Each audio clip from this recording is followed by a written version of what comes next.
Journey UPSC crack करने की बहुत लंबी रही है। 6-7 साल में लगे रहा इस प्रोसेस में। सपोर्ट मुझे मिला मेरे पेरेंट्स द्वारा। मेरी मम्मी जो खुद दिल्ली में आके रही 6 साल मेरे साथ। एक एकेडमिक बैकग्राउंड जो मिला मुझे हमेशा से, उसका बहुत बड़ा योगदान रहा।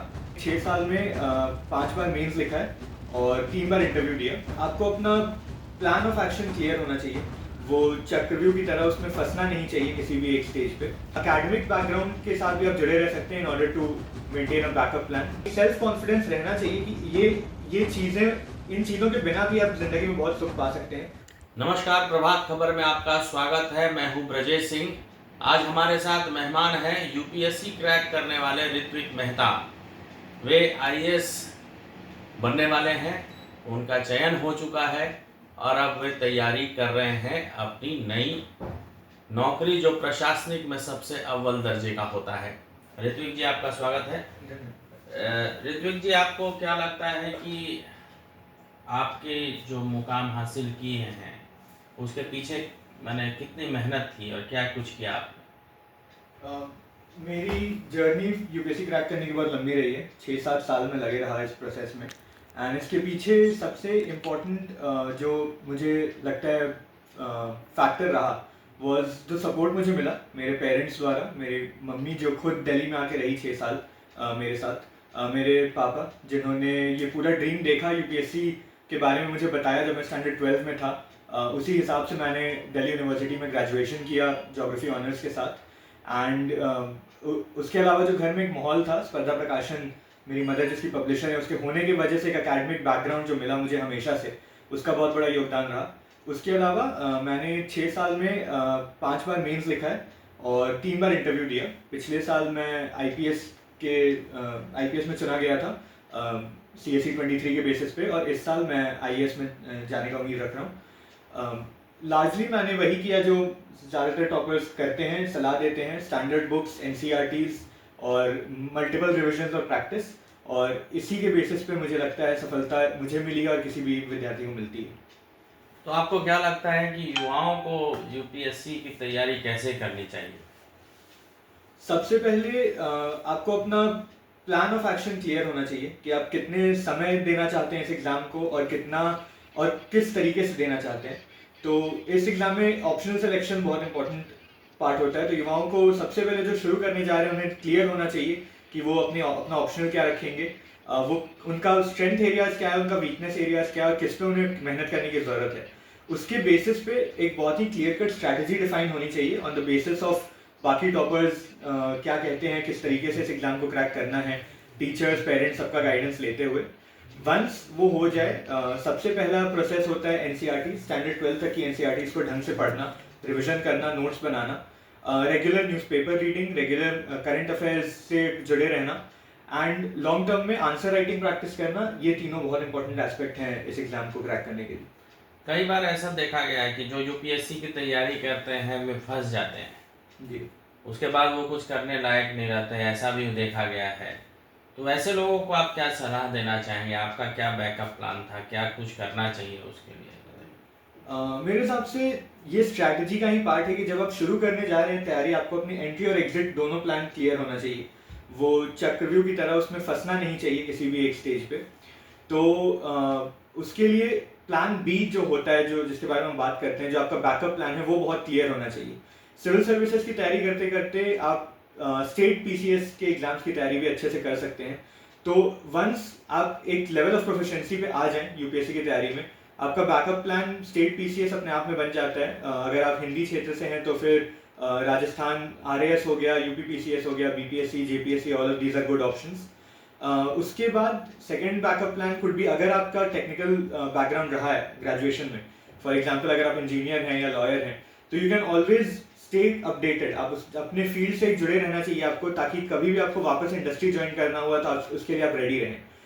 थर्डली, एकेडमिक बैकग्राउंड के साथ भी आप जुड़े रह सकते हैं in order to maintain a backup plan. जैसे बहुत लोग PhD की तरफ जाते हैं, कुछ लोग टेक्निकल जैसे जो सिंपल ह्यूमैनिटीज़ में ग्रेजुएशन करते हैं वो लॉ ले लेते हैं। So all of these are also very good options.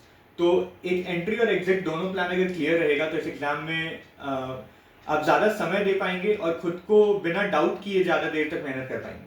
आपने कई प्रयास किए, 5 बार 6 बार, कई लोग हार जाते हैं, एक पहली बार में हार जाएंगे, दूसरी बार, तो कैसे आप इससे लड़े आप? और ये लड़ने का आप टिप्स बताइए कि कैसे लड़ सकते हैं ये मानसिक दबाव के। जी। ये एग्ज़ाम का प्रोसेस ही ऐसा है और कंपटीशन ही इतना हाई है कि ये बहुत ही कॉमन है किसी भी विद्यार्थी के लिए कि वो इस फेज से गुजरे जब लगातार प्रीलिम्स नहीं निकले या लगातार मेंस नहीं निकले या इंटरव्यू के तक पहुंचने के बाद भी आप फाइनल रिजल्ट में अपना नाम नहीं देखें। तो इससे निकलने के लिए सबसे पहले तो शुरू से ही आपको अपना एक सोशल सर्कल मेंटेन करके रखना चाहिए, सोशल लाइफ से खुद को कट ऑफ नहीं करना चाहिए, ताकि जब भी वो लो फेज आए इस एग्जाम में आप रेडी रहें, आपके पास वो लोग रहें जो आपको मोटिवेशन दे, सपोर्ट दे और साथ ही साथ आपकी गलतियों को भी पॉइंट आउट करें। जैसे मुझे याद है जब थर्ड अटेम्प्ट में मेरा मेंस जब नहीं निकला था तो मेरे पापा ने मुझे बैठा के मुझे प्रीवियस ईयर क्वेश्चन एनालिसिस और ये सब पे काम करवाया। तब मुझे रियलाइज हुआ कि मेरी गलती आंसर राइटिंग कम करने की थी।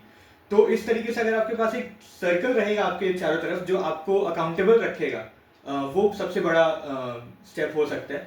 उसके अलावा एक सेल्फ कॉन्फिडेंस होना चाहिए शुरू से कि आप इस एग्जाम को क्रैक कर लेंगे अगर आपने सारे बेसिक्स अच्छे से कवर किए हैं तो।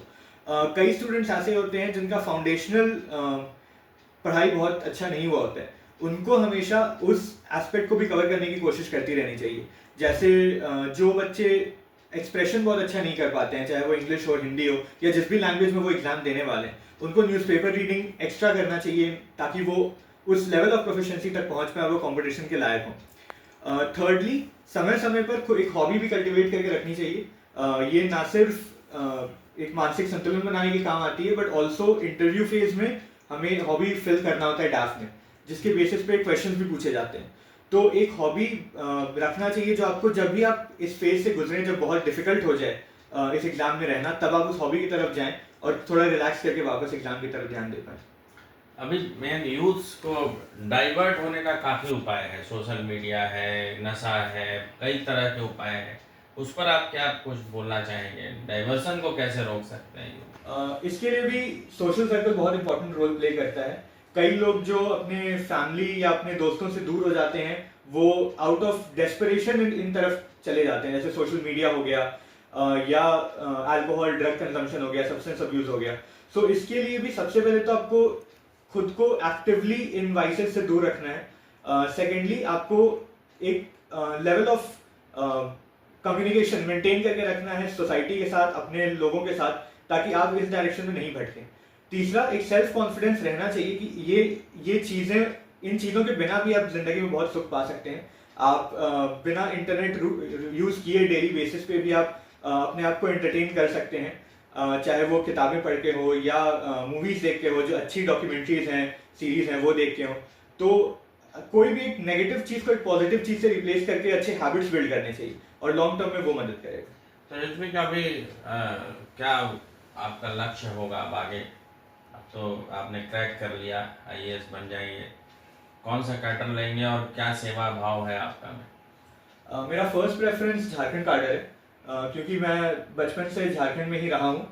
पापा यहाँ स्टेट फॉरेस्ट सर्विस में थे, तो बचपन की पढ़ाई भी यहीं से हुई है और मैंने जमशेदपुर में ही मैंने पूरा अपना ज़िंदगी बिताया है, एक्सेप्ट फॉर जब मैं ग्रेजुएशन के लिए दिल्ली में था। तो फर्स्ट प्रेफरेंस झारखंड रहेगा डेफिनेटली, एंड उम्मीद है कि वो कैडर मुझे अलॉट हो जाएगा इस साल। यहाँ पे आके सबसे पहला दो मुद्दा जो किसी भी ऑफिसर के लिए इम्पोर्टेंट होता है इज हेल्थ एंड एजुकेशन, और उस पर मैं भी बहुत काम करना चाहता हूँ, क्योंकि सोशल मैट्रिक्स पे कंपैरेटिवली झारखंड का परफॉर्मेंस बहुत पुअर रहता है ड्यू टू हिस्टोरिकल और स्ट्रक्चरल रीजंस। तो ये दो इंपॉर्टेंट फोकस एरियाज हैं। बट इसके अलावा पर्सनली इतने साल रह के मुझे ये भी लगा है कि इंडस्ट्री और टूरिज्म, ये दोनों झारखंड के लिए बहुत ही इंपॉर्टेंट डोमेन्स हैं जहाँ बहुत डेवलपमेंट का स्कोप है। एंड देयरफॉर अपने लेवल पे मैं जो भी कर पाऊंगा, जिस भी लेवल पे, चाहे वो फ्यूचर में पॉलिसी मेकिंग हो या इमीडिएट लेवल पे एज फील्ड पोस्टिंग हो, उसमें मैं अपनी पूरी कोशिश करूंगा। तो आपने देखा कि युवा आईएएस ऋत्विक के कई सपने हैं, उन्होंने काफी संघर्ष किया है और युवाओं को वे मोटिवेट करने में सफल होंगे। कैमरामैन ऋषि तिवारी के साथ मैं ब्रजेश सिंह, प्रभात खबर।